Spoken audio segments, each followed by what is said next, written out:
Hey, it is very good to be with you here.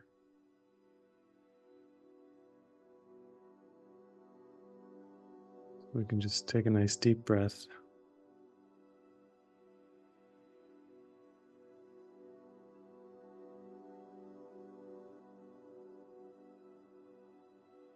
Just settle into this moment.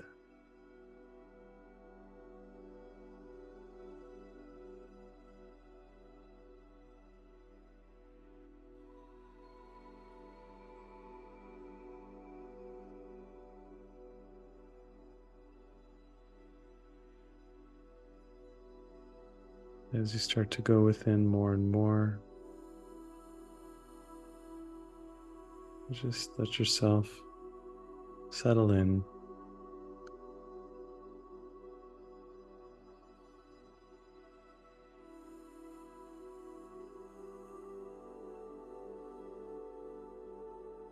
There is a place within that is seeking to open.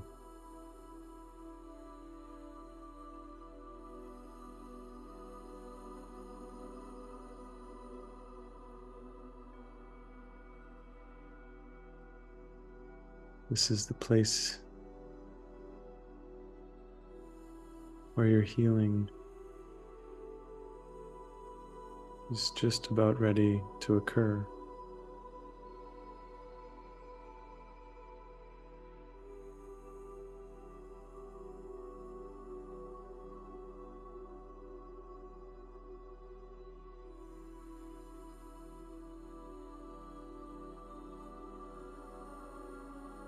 This place that is seeking to open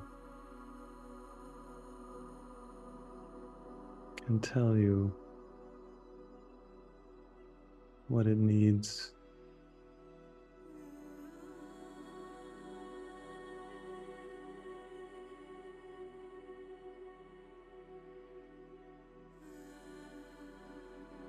Could be that it just needs a bit of attention.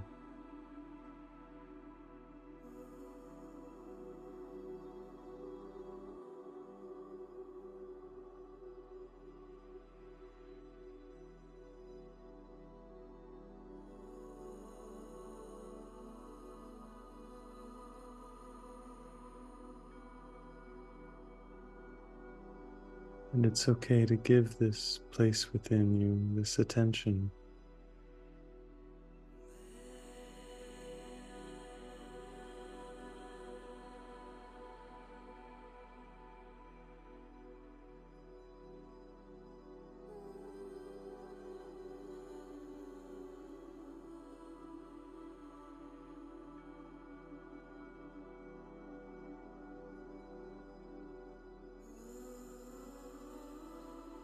It's okay to see what this part inside of you needs.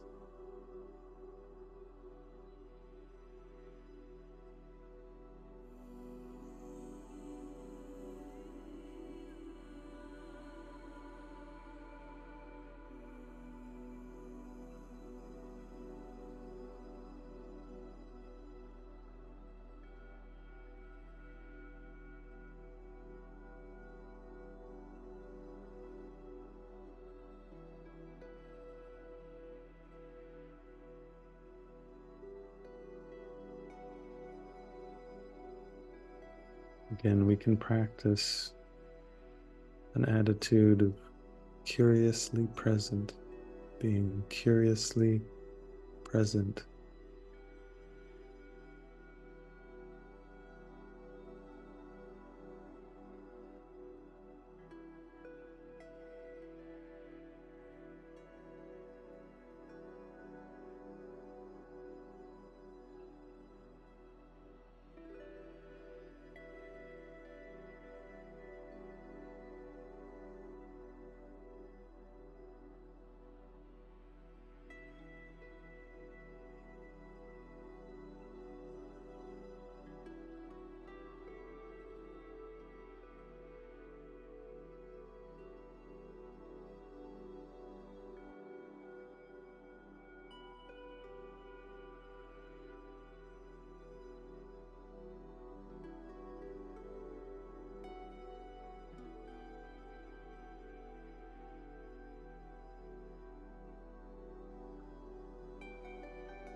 Jesus shares with us this question: how can you estimate the worth of him who offers peace to you?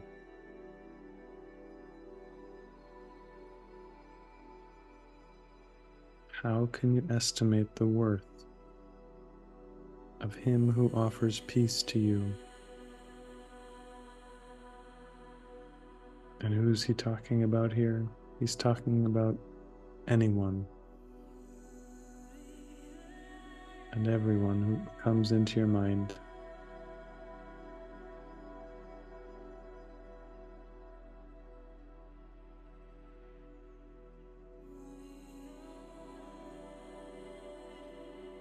Here he asks, how can you estimate the worth of him who offers peace to you?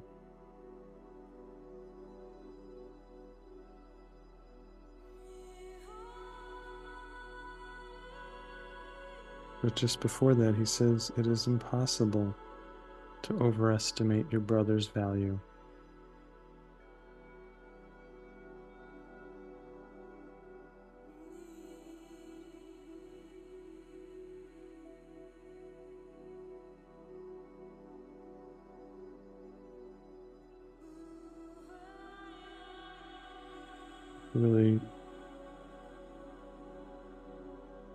You really allow that in. It is impossible to overestimate your brother's value.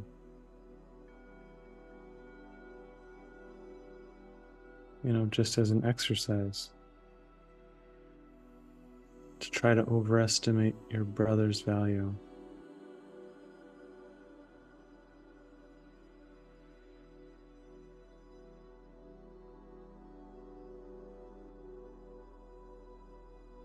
Think of your brother's value. Think of something very, very high. All the money in the world. All the suns and the stars in the sky.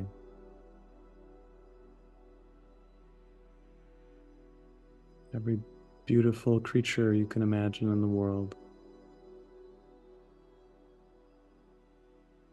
And still, we do not overestimate our brother's value. Our brother's value is beyond all of that.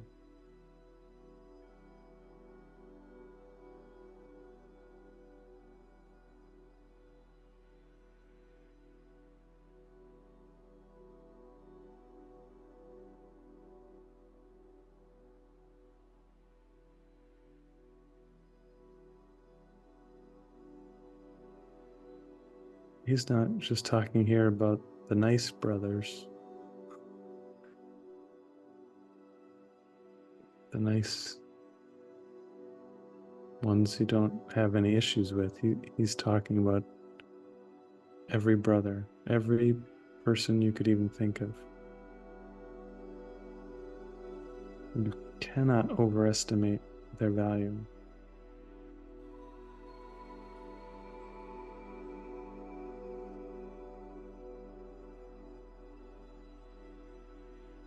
And that fits with this question. He's asking us, how can you estimate the worth of him who offers peace to you?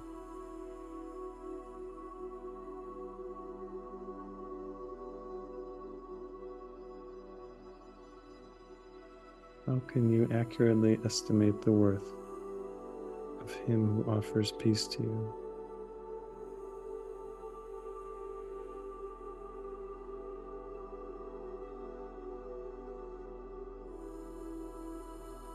What would you want except his offering? What would you want except the offering of the one who offers peace to you?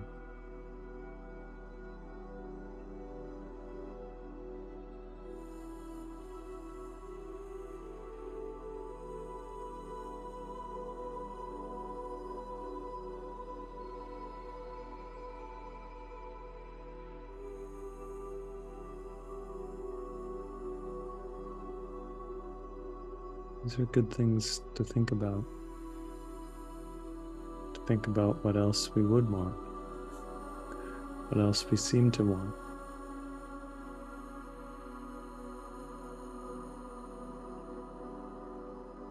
to think again.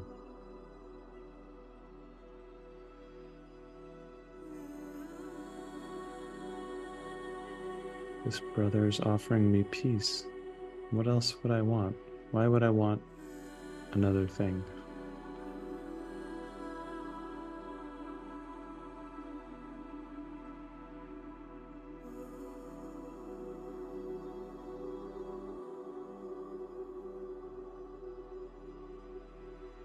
Our minds get so screwy, get so twisted. We think a lot of the time our brother is offering us hate, viciousness, attack, vengeance.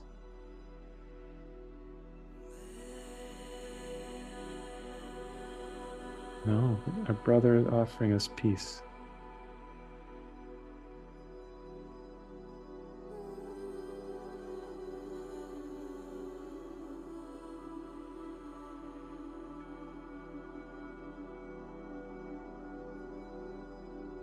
How can we see this? Well, we have to cleanse our vision. The way we've been seeing the world, we cannot access this. We cannot experience this.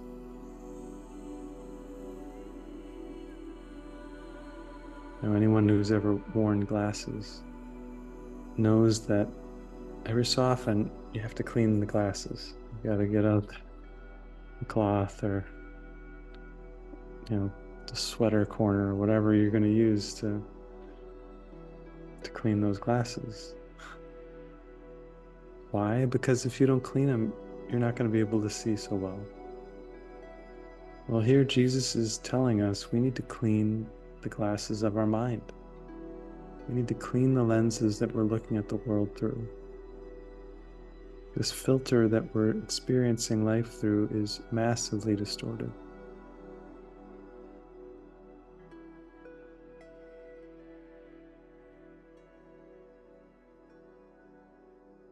Let's get this image of like going into like a mechanic, shop, but for our mind.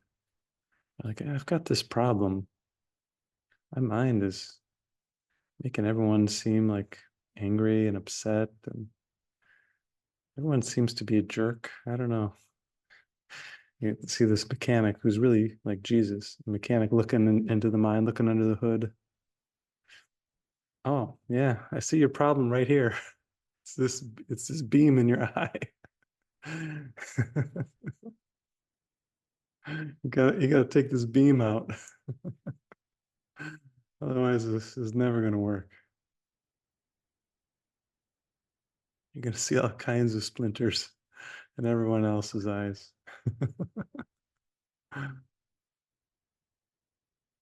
Like, oh yeah, I was wondering what was causing that problem. Been driving around like that for a long time.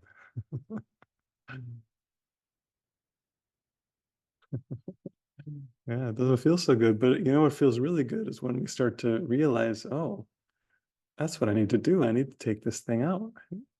Take this huge misperception out of my lens that I'm looking at the world. And that's what we have to do. Every time we have a grievance, every time we have an upset, we just are looking at the world through a distorted lens.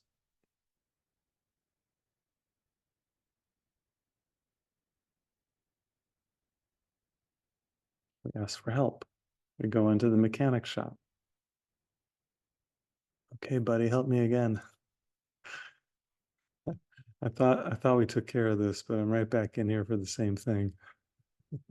I need another tune-up.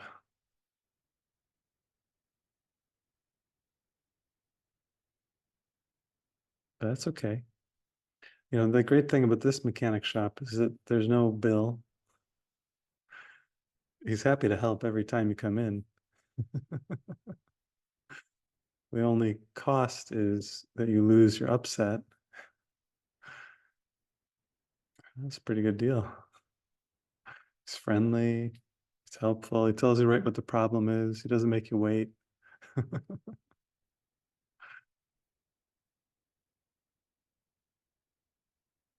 The only downside is that the actual willingness to do the work has to come from you. It's not really a downside. It's just you're part of it. Just like you have to be willing to take your car into the shop. You have to be willing to take your mind into the shop. And you won't take your mind into the shop if you know you're right about how you're perceiving things.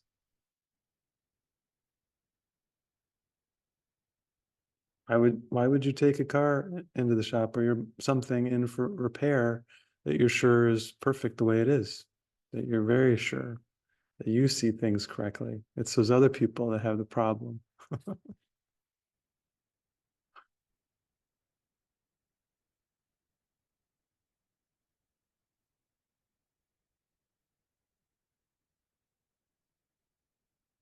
Now you can drive a car around for a while with the flat tire, but that is not going to work very well.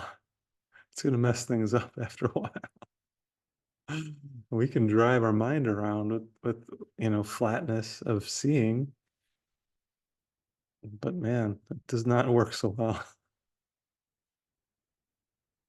It's it's not it's not recommended. They recommend an oil change in the US it's every 3,000 miles. I don't know what they say here in Europe, but every 3,000 miles. How often do you need a mind change? All the time. Your mind change is due. I think you should go in for an appointment.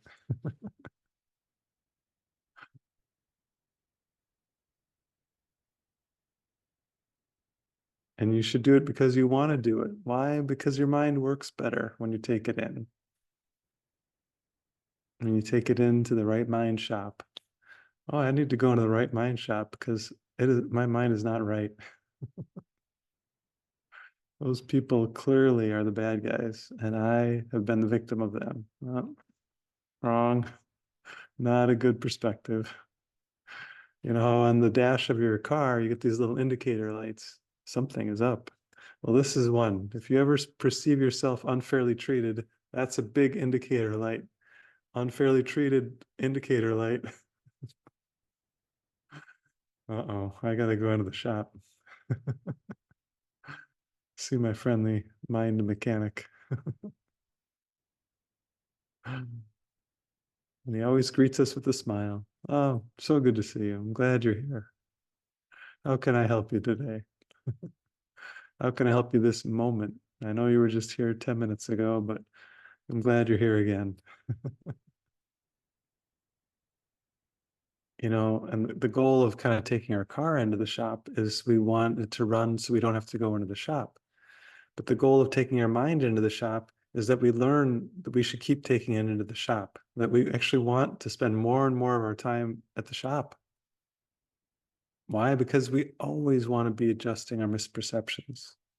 We don't want to be justifying our grievances, justifying that we're right about something, even if it makes us unhappy. That's miserable. Don't fall for it. We've already gone down that road. I know you know how it goes. You don't have to do it anymore. You don't have to do it anymore. But maybe if you're not ready for that, you don't have to do it as much as you've been doing. You can go in sooner. You can question your assumptions more quickly. You can realize you want happiness and peace of mind more and more regularly.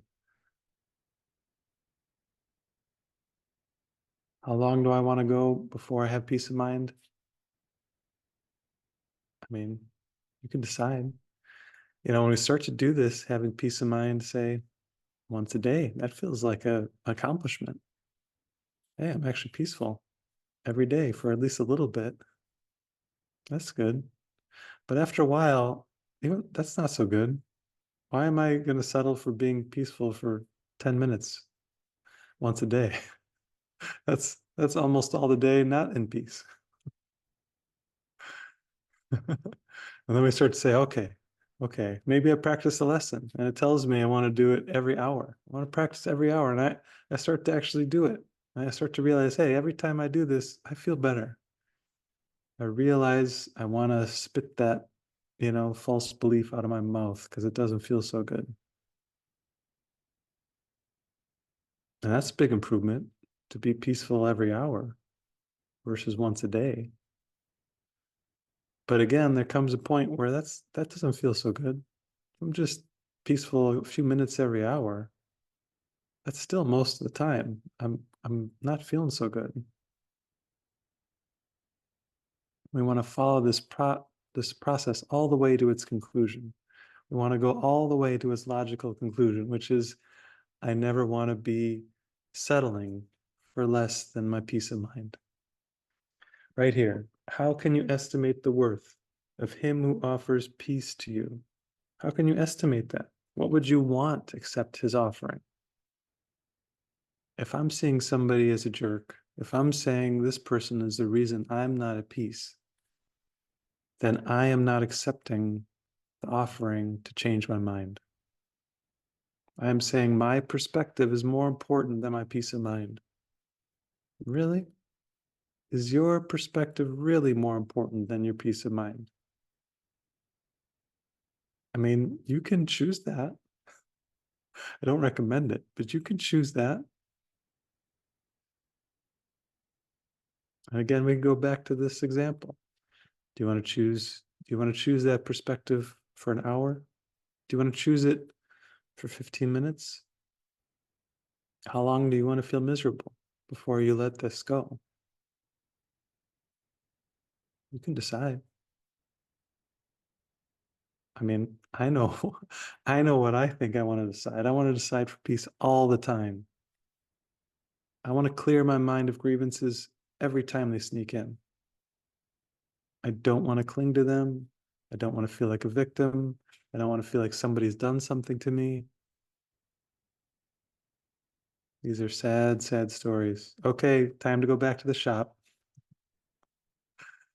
My carburetor's not working so good. I got to clear something on my tailpipe.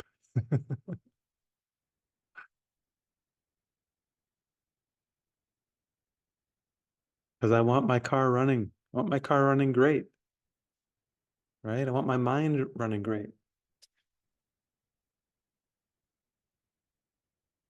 I want to be able to hop in my car and just go where I want to go. I don't want to think, oh, here's that problem again. Every time I get in the car, oh, there's that problem.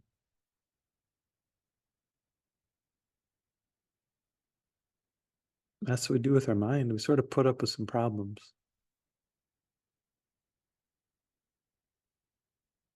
And again, there's no cost to go into this shop. We don't need to wait for a certain amount on our bank account to decide I'm going to change my mind about this. We don't need to wait for somebody else to say some special words we think will make it better for us to make a change of mind. In the car, they put a little tag sometimes up in upper windshield. It tells you, okay, when you reach this number of miles, kilometers, you need to take your car in again. Well, you know what it says every time you look at it? Go in now. Go in now. When is my next appointment due? My gosh, it's now. I'm gonna go in now. Because why wait? Why wait? Why prolong your suffering? Why make yourself a martyr to some situation? You don't have to. And a lot of people do. It's very popular. It's such a fad in the world to be a martyr. Look around. Everybody's doing it. Watch the news, all kinds of martyrs and victims. Go on Facebook. Oh yeah, lots of sad stories there. Anywhere you look. Hey, you just talk to a neighbor, someone walking down the street. Oh, they've got lots of problems, lots of reasons for suffering. Well, do you want to do that? You don't have to join the club. That's not a club you want to be in. Time to quit the club. You don't need to write a resignation letter. You don't need to talk to someone and say, I'd like to cancel my membership. Hello. Can I cancel my membership in the misery club? You just decide you want to change your mind. But it often doesn't feel that easy, right? Sometimes we think, oh, I want to stop suffering, but I don't know how to do it. I feel like I've prayed for help, but I'm still in this issue. What is that saying? It's saying you're split. It's saying you have a desire to heal and you have a desire to stay where you've been. It's not the worst thing in the world. Admitting that that's where you are is okay. It's actually better than pretending you just want to heal, but somehow it never works. This is a deeper level of honesty. Sometimes I want to heal this. Sometimes I want to feel like a victim. Okay. Again, that's at least saying it like it is.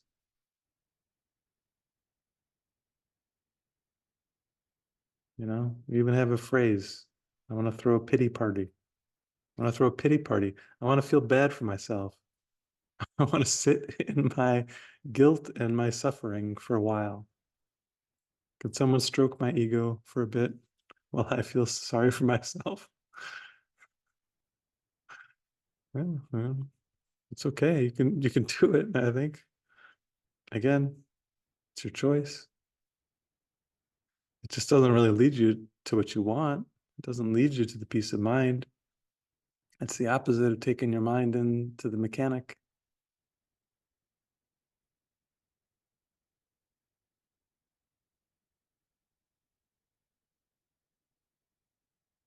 So we can kind of distill a lot of what's being shared here and say what this really boils down to is deeper honesty. Because it is okay to say, I want to stay in my suffering. Might not feel very good, but it's okay to say that. It's okay to be honest if that's where you are.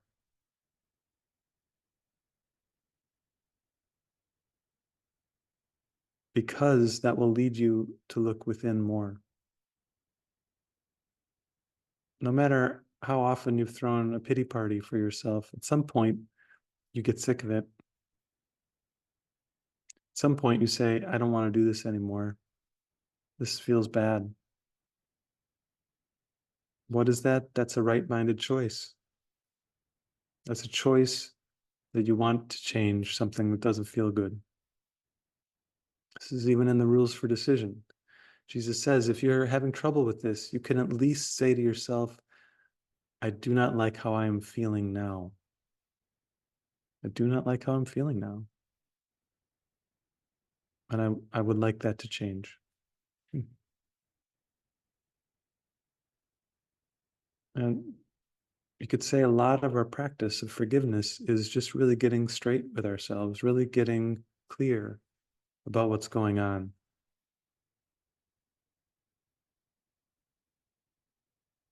He talks quite a bit about the face of innocence, this mask that we wear that covers over a lot of these dynamics.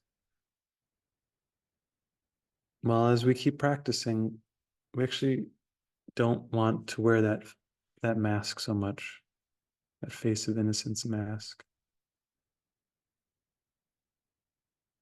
But that means that we look at the dark things that it's been covering over. The hurtful thoughts, the painful thoughts, revenge thoughts, hateful thoughts even.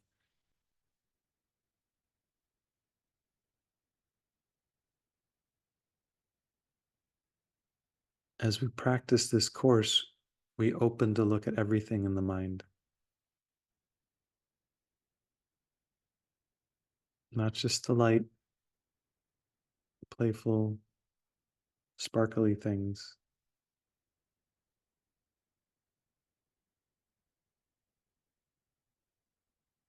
but everything uncomfortable that's under the surface.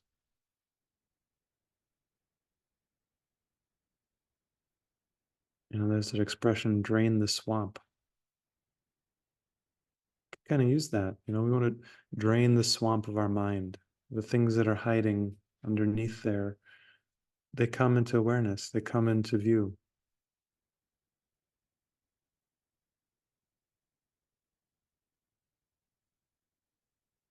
And that's kind of gross. Usually there's unpleasant things kind of lurking there. Maybe things that challenge your concept that you hold of who you are. But that's okay, because even as you're opening yourself to looking at these painful or shadowy parts within the mind,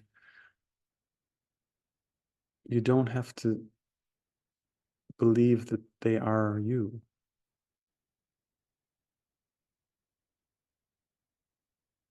because they aren't. But as long as a part of you believes they're part of you, they do need to come up. They do need to be seen. And then lovingly released.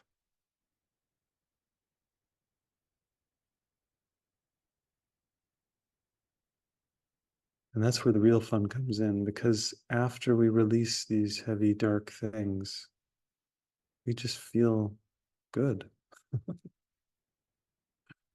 We feel light, we feel playful, we feel fun, we feel flowing, because we're clearing out these things that have been getting in the way of that.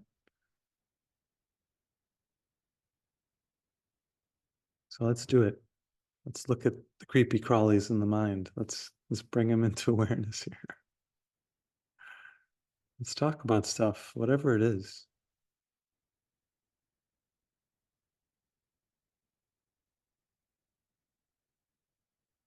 Who wants to go a little deeper?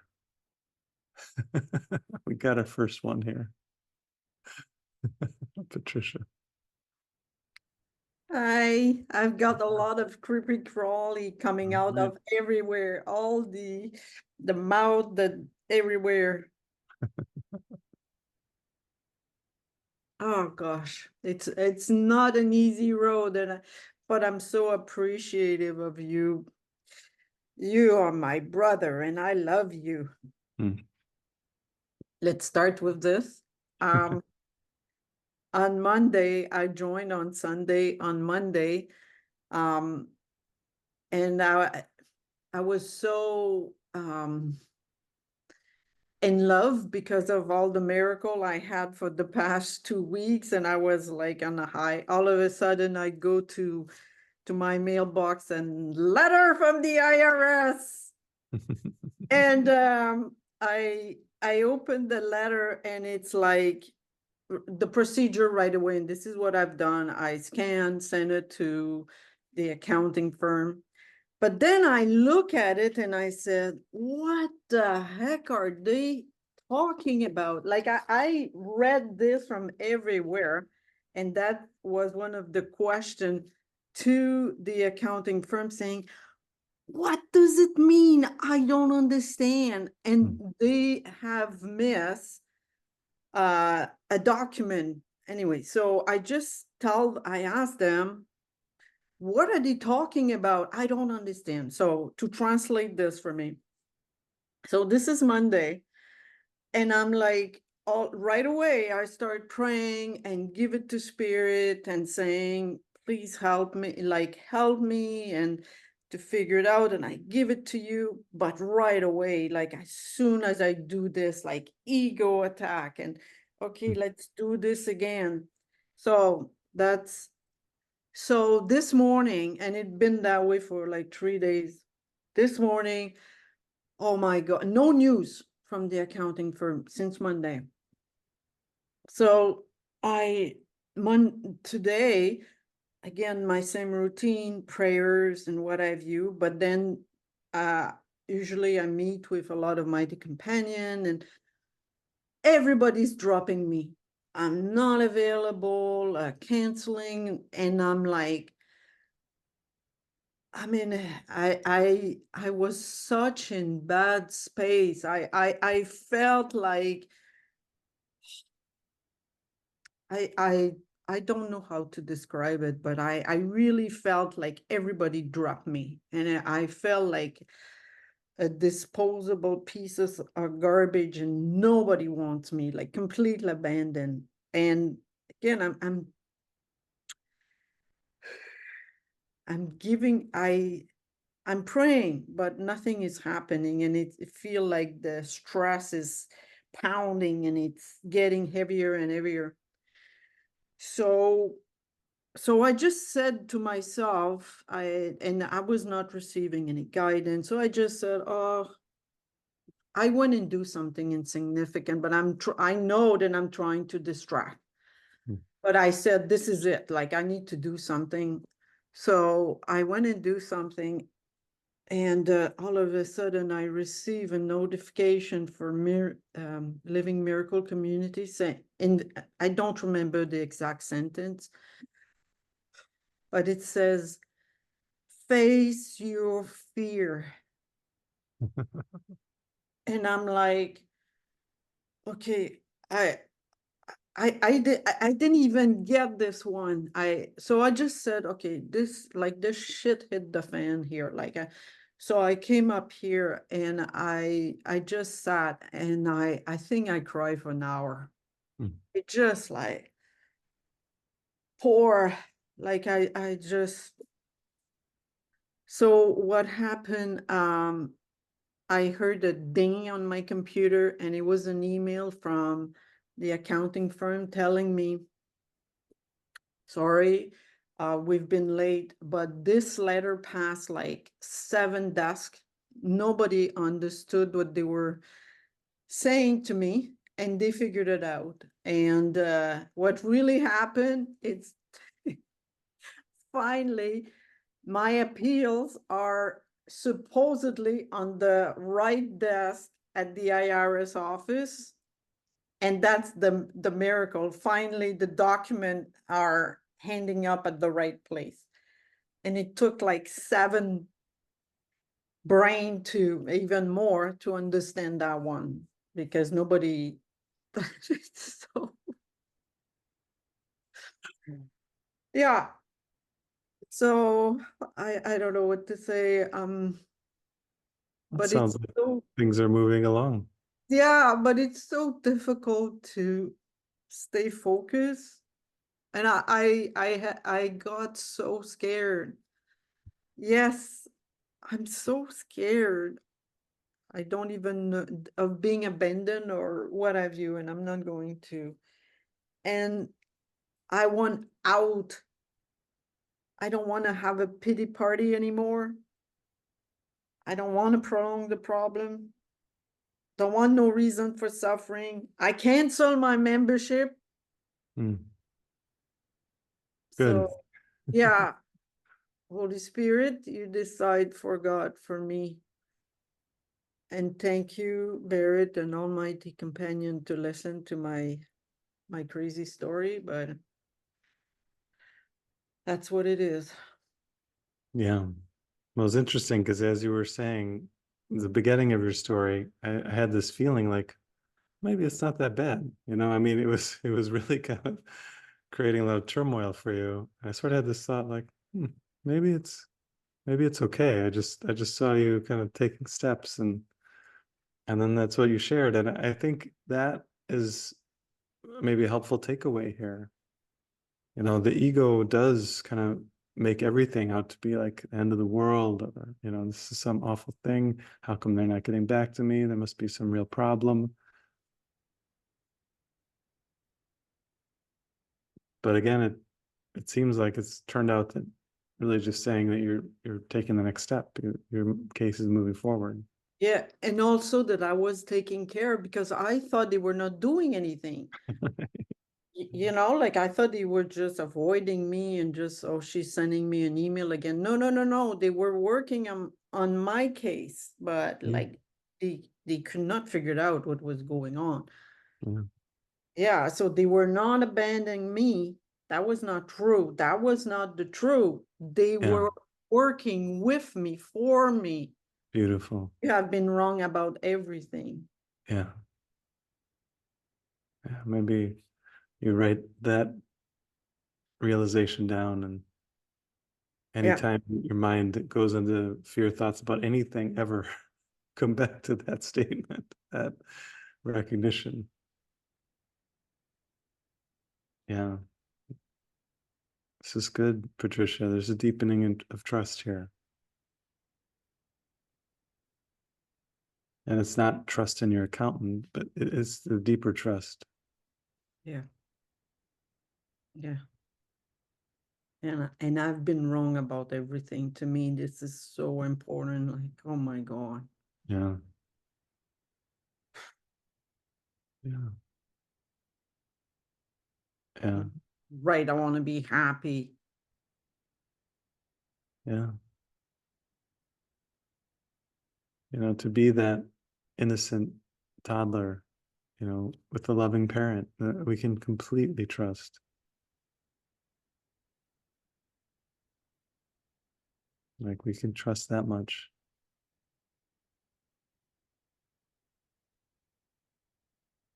Thank you, Patricia. Thank you.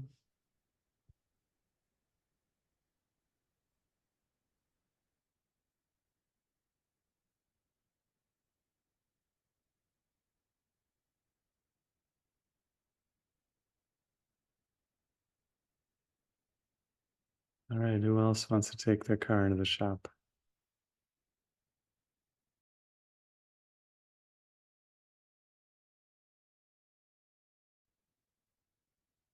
Well, it's more that I wanted to thank you because this is so funny.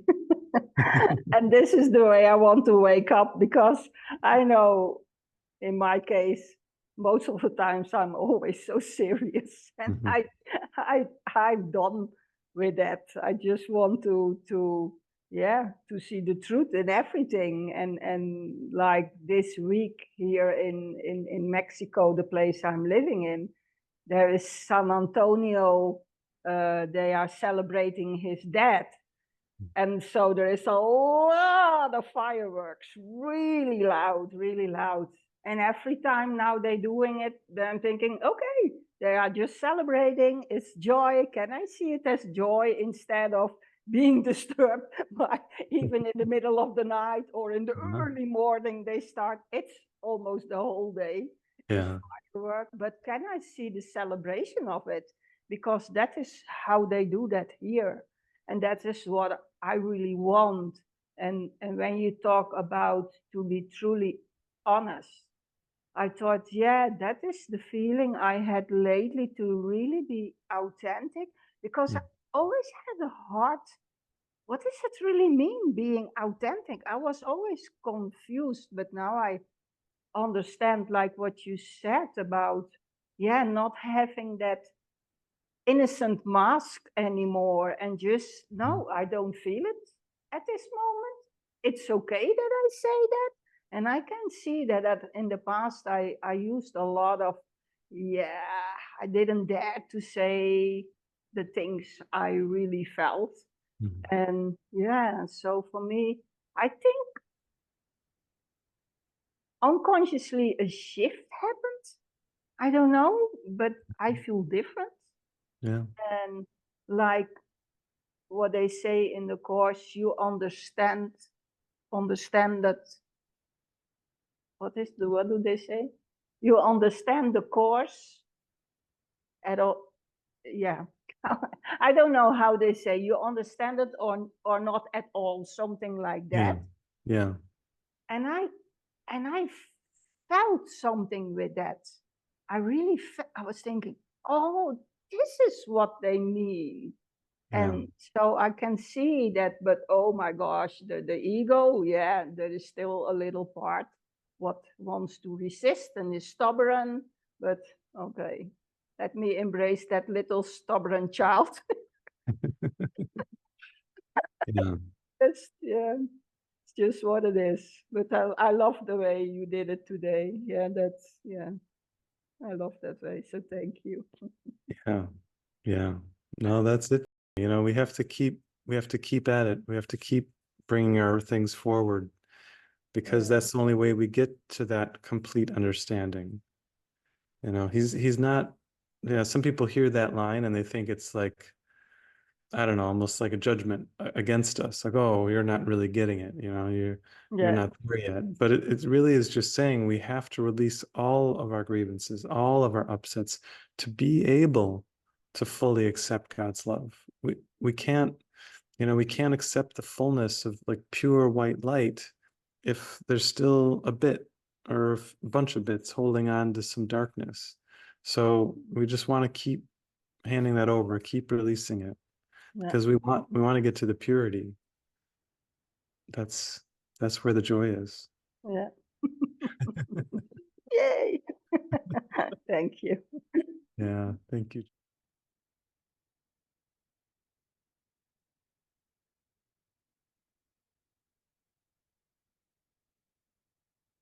Who else has something asking for a new perspective, or just to put it out on the altar?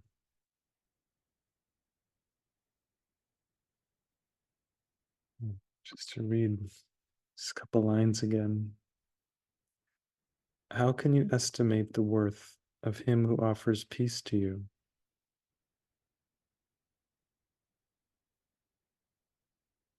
How can you estimate the worth? He's really asking because he sees that we try. We try to estimate the worth of him who offers peace to us, which again is anyone in our mind, particularly anyone that we have an upset with. This relationship, this perspective we have on them is the key to our peace of mind.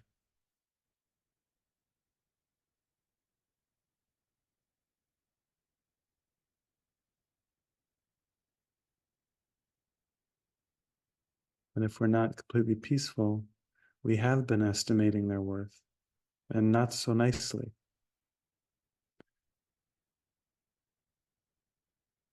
But the downside of that is then that is how we're going to feel about ourselves.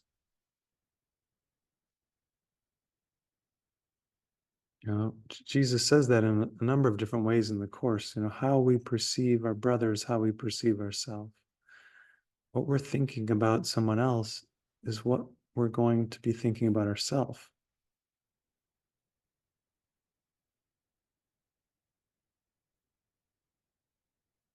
If you are going around thinking someone is a piece of crap, you're going to start to feel kind of shitty. It's just how it goes.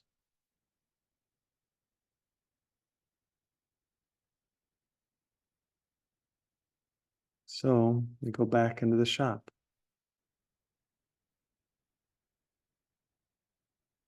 Our friendly mechanic will tell us right where to look. That grudge you have, that grievance you're holding, that's your problem right there.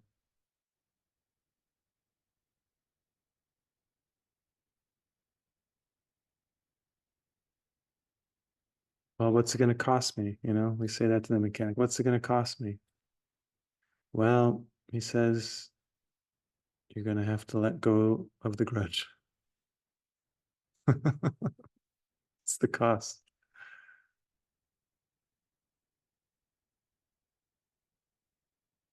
And you start to think, oof, I don't know.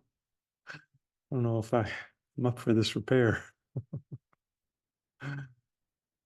But if we really want to be happy, that's always how it goes. If you try to avoid a repair, maybe you try to avoid a repair in your car, what's going to happen? You have to keep coming back to it. You keep, try to avoid it, try to delay it. You don't want to do that thing. It's not like just going to magically get better if we ignore it. We have to come back to it. We have to look at it. We have to look under the hood. And actually, it's kind of a nice analogy. We don't even have to know what we're looking at or what we're looking for. If you've ever, had a mechanic showing you underneath the hood of a car, pointing out to you, oh, see right here, this is your problem. I know in my experience, a lot of times like, okay, sure, whatever you say, buddy. This isn't my thing to know the workings of the underside of a car, but I trust the mechanic knows what he's talking about. Well, you know what? Our mind mechanic knows what he's talking about. And when he says, you need to look at this upset in your mind, this is what's causing you your lack of peace, we can trust that. We're wise to trust it.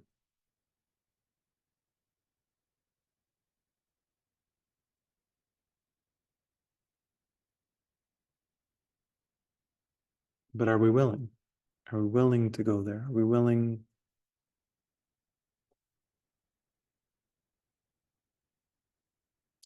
to look at what's uncomfortable, unpleasant, brings up maybe icky feelings, uneasy feelings inside of us?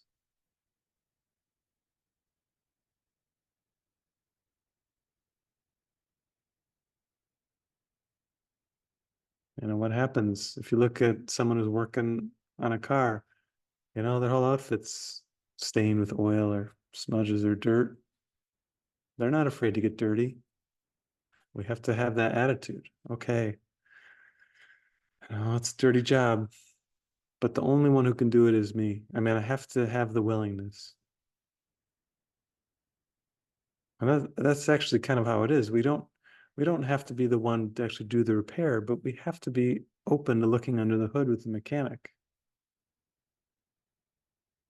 The mechanic who knows, the mechanic who's friendly, who's honest, who's reliable, who tells us like it is.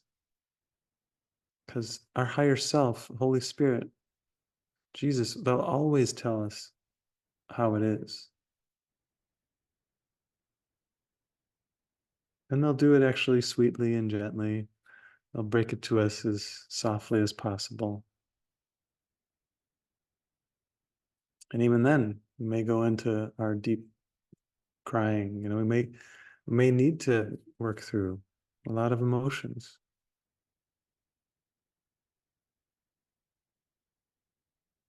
That's okay.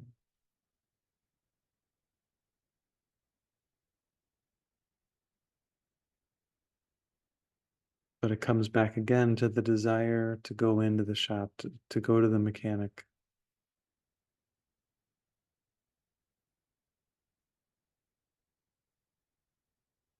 You know, if we have a problem with the car and we just don't like to go in, maybe an even better way to describe it is like having a problem with the body and not wanting to go to the doctor.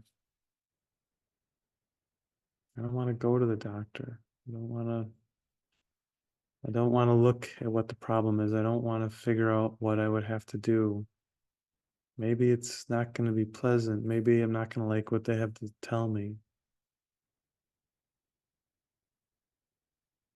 So we need to pull our boots up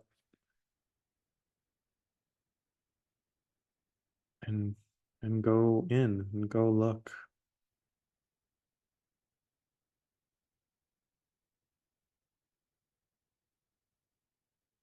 You know, it's not as bad as we think it's going to be.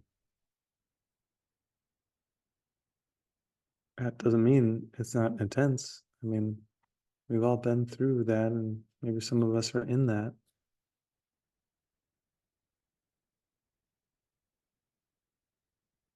But it's worth going through because we want to go through. We want to go through until we get through it.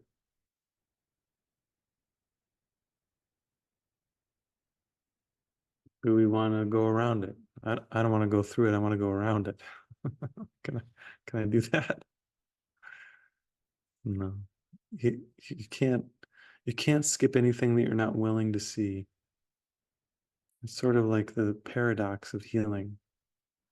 That if you're completely willing to see everything that's in your mind, actually then you don't have to look at it all.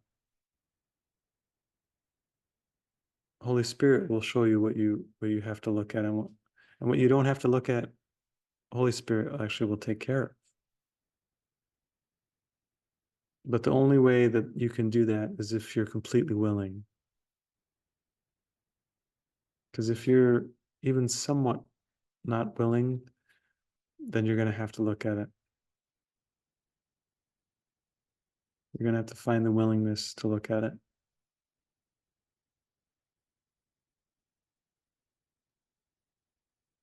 The good news is that willingness is there in you. Each time we practice a right-minded thought, each time we go deeper with prayer and forgiveness, coming back to helpful ideas, we're strengthening that willingness inside of us.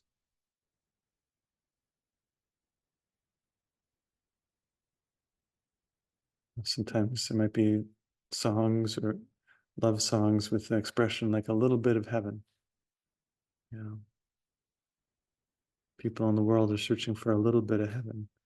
Well, you can't have a little bit of heaven. It's actually, you have all of heaven, or you're missing heaven. We can get glimpses. We can get a little, encouragements towards it. But heaven is complete. Heaven is not divided into little bits and pieces.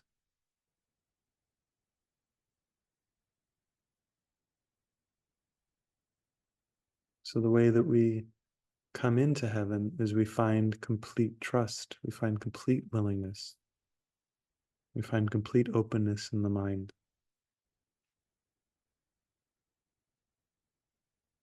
Sometimes I've seen like this healing journey of the mind is like a whole wall full of doors, lots and lots of doors. Behind every door is something, some past hurt, some past memory, some past trauma, some past experience that hasn't fully resolved itself. And we want to open all of the doors in that wall of doors. We want to open all of them. But how do we do that? We pick a door and we open it. And what does that mean practically? It means that we go into something that doesn't feel pleasant. We don't do this alone. We do this with Holy Spirit. We do this with guidance.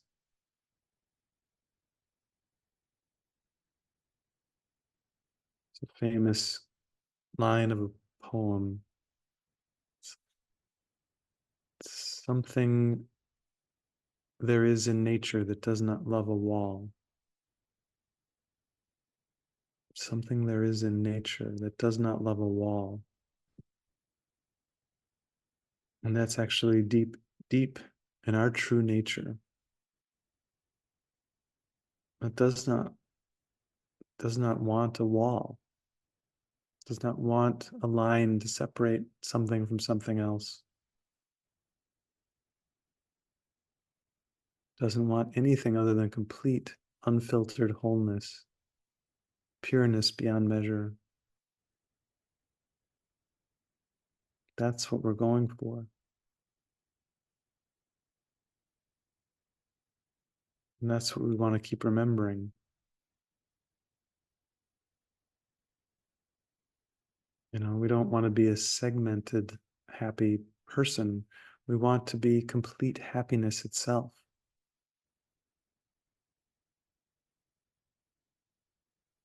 So we join with Holy Spirit, with Holy Spirit's purpose, which is to knock the walls down.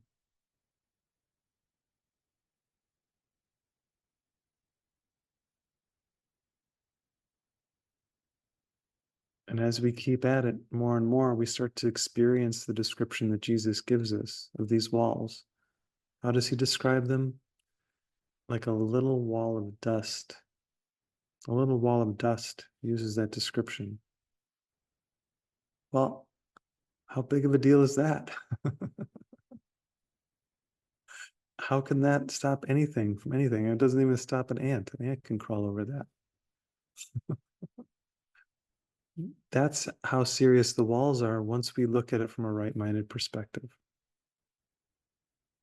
But we have to be open to them coming down.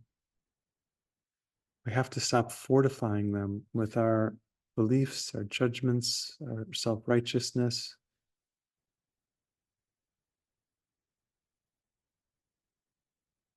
something there is in nature that does not love a wall. This is in your nature, your true nature.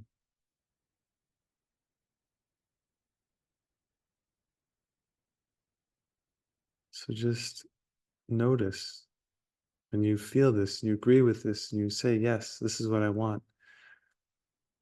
And then you find yourself defending a perspective.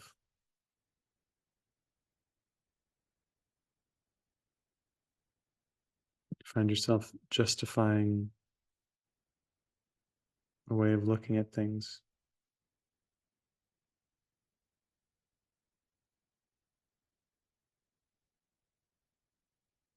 And then say, is this really what I want? Do I really want to do this? You know, my mind keeps going back to the fall of the Berlin Wall 40 years ago, or whenever that was. And such a big deal. People were so happy to be knocking down this wall. But you know, there were others. There were others who were trying to keep the wall up. And inside of our mind is just like that. Part of us really wants freedom, really wants openness. Then there are those places within that is trying to prop the wall up. And we have to look at that. We can't be successful in taking the wall down unless we also look at the parts within ourselves that are trying to keep the wall up.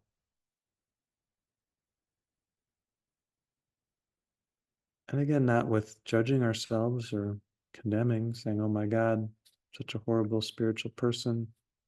No, that doesn't get you anywhere. But just to kind of wonder, what is it in me that wants to justify this, that wants to keep rebuilding the wall, to keep propping it up? What is this anger, upset, jealousy? What are these feelings? What are these things that I don't let myself bear witness to?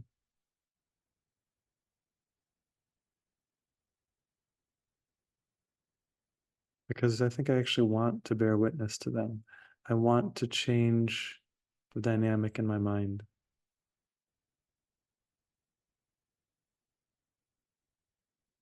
I want to find those people in me that are building and holding up the wall, and I want to take them off the payroll.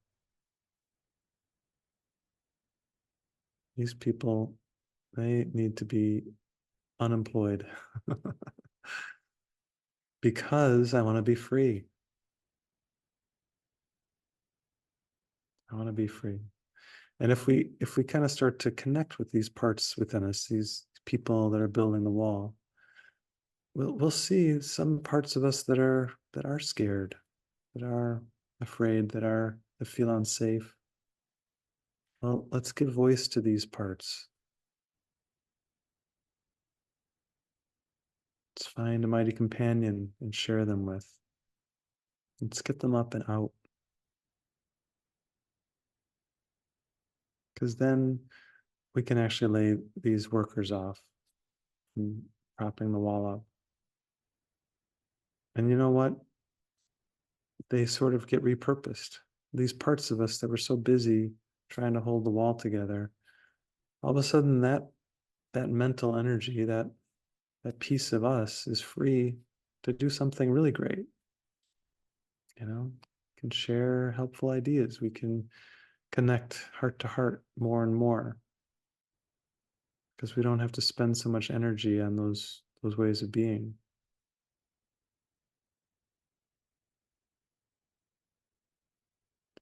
What does all of this depend on? It depends on the desire to change. When we see something not working within our mind, when we see some fear, anger, victimization, jealousy, pity, any of these walls, these are walls in our mind, we have to say, I see this and I would like this to change. I see this and I'm not okay with it anymore. Please, please help me. Help me, Spirit. Let's look at everything, even the really, really, really dark stuff. Because again, in the light of day, it's not so bad. Maybe you think it's humiliating, shameful, embarrassing, exposing, painful.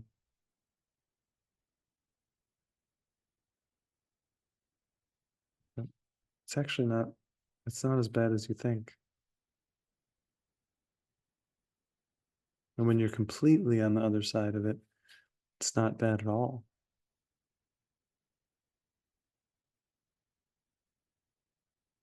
Nothing that ever happened is a cause for pain, cause for guilt. Nothing. Well, what is the cause of pain then? What is the cause of guilt? Just a mistaken thought in the mind. Hmm.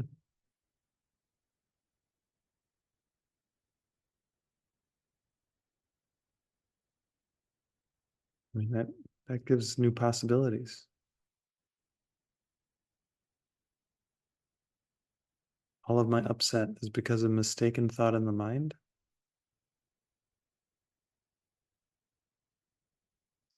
Oh, I think I just want to make a different choice then.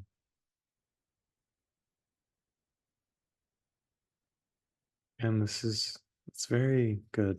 It's very good to see this, to know this,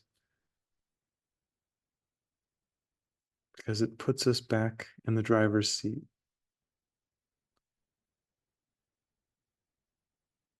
We can choose if we're going to go in the right-minded direction or not.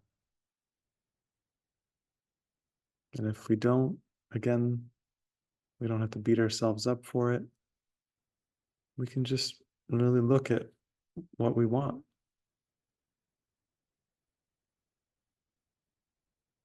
And we get better and better and better at being diligent and persistent about what we want.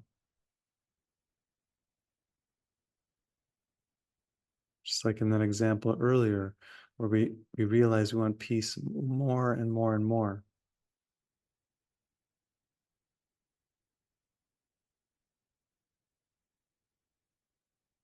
We just don't want to spend time not being at peace.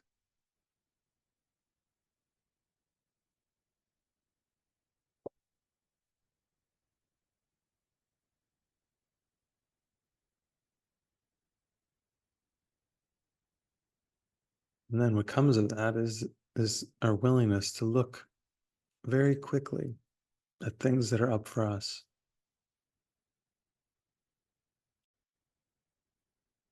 We have less and less tolerance for ego ways of being.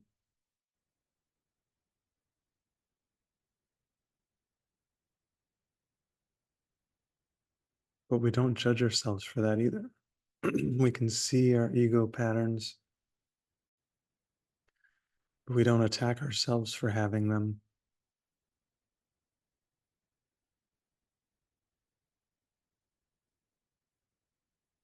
We just get clear about what we want.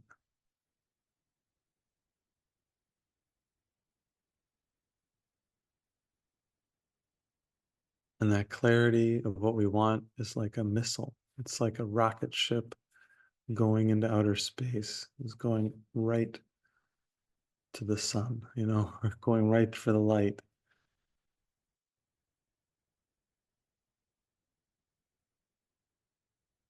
So we can actually say thank you to anyone we have some sort of issue in our mind with. We can say thank you to them.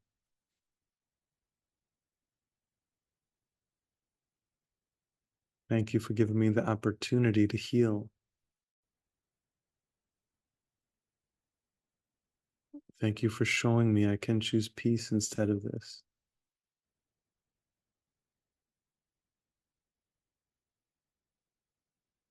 This brings us back.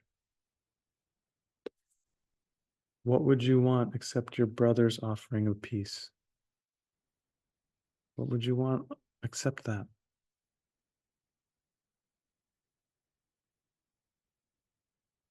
Can't think of anything.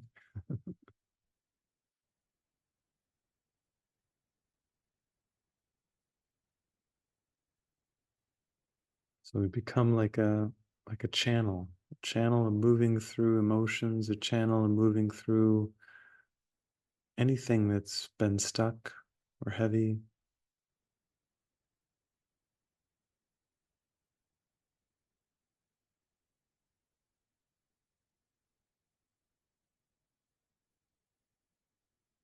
We release whatever temptation we have to judge ourselves for having these emotions or feelings.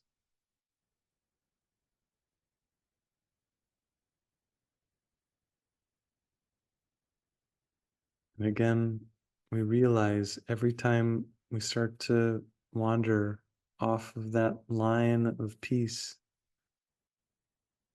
that we need to take our mind back into the mechanic.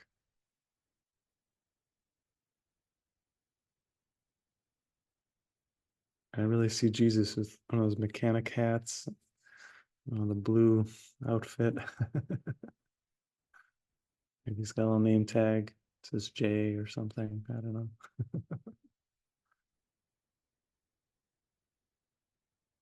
I mean, that's how friendly and how available, how willing the help is for us.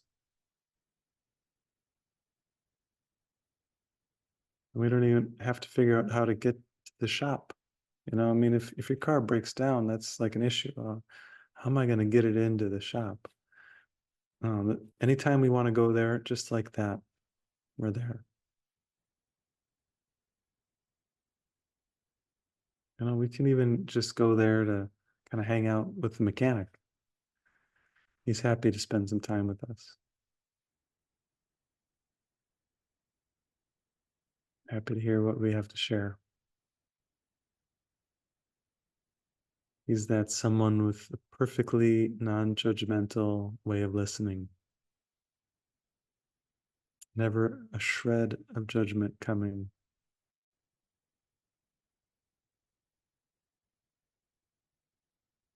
Just warmth, love, care, presence.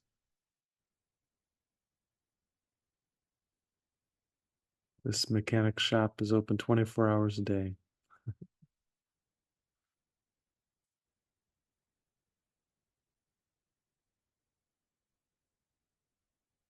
So again, I think maybe we'll wind down here unless there is somebody who wants to share something more.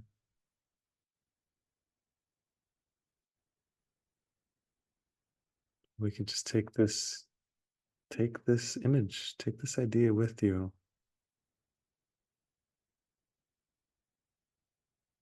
of bringing your mind into the mechanic.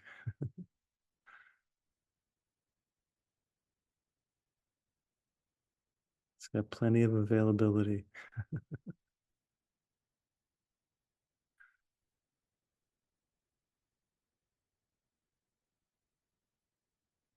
Took our car into the testing station today, and they have so many appointments.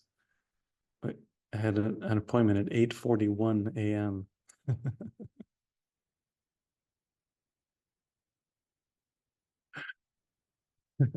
But Jesus is even more available. This mechanic shop is even more available.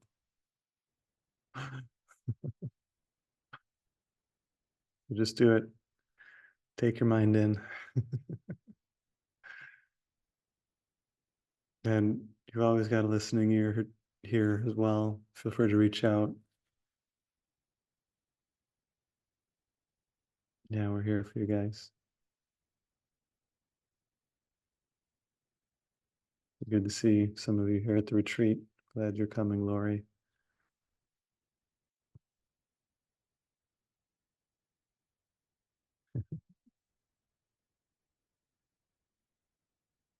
Yeah, I love everyone here and everyone watching.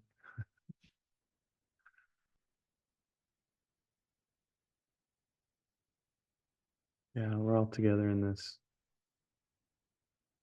All the way home.